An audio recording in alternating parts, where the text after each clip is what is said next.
If power cannot explain itself, then accountability becomes theater. And if accountability becomes theater, eventually people stop believing the performance.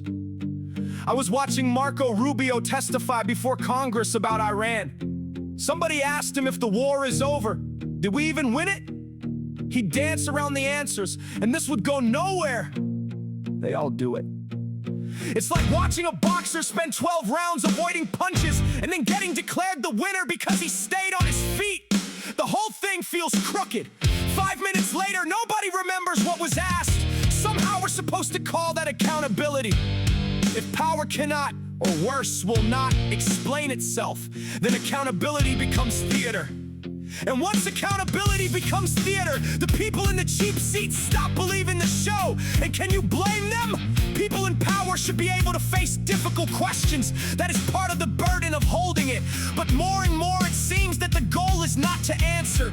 The goal is to survive the pressure, to avoid saying the wrong thing, to avoid responsibility, to avoid consequences. The answer becomes less important than the performance.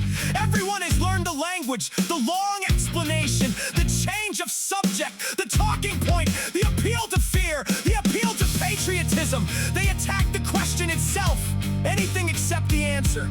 People can handle difficult truths better than we give them credit for. What they struggle with is the feeling that they're being managed, like somebody has decided they don't need the real answer. This is not an unreasonable burden.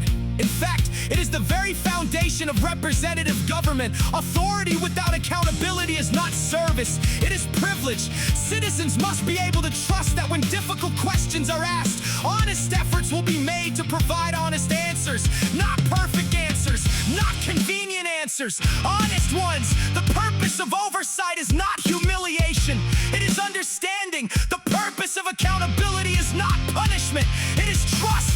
A government confident in its decisions should not fear scrutiny. Scrutiny is what gives legitimacy to those decisions. Eventually, people cease believing they are participants in their government and begin feeling like spectators. That transition should concern us all, because citizenship is not a spectator sport. It requires engagement. It requires responsibility. And above all, it requires trust.